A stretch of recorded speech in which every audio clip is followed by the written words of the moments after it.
فقال الراجل العجوز: لا تأمن للملوك ولو توجوك.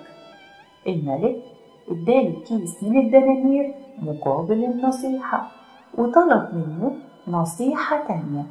فقال العجوز: لا تأمن للنساء ولو عبدوك. الملك اداله كيس تاني من الدنانير وطلب منه نصيحة تالتة. فقال العجوز: أهلك هم أهلك ولو صرت على المهلك. الملك اداله كيس تالت من الدنانير.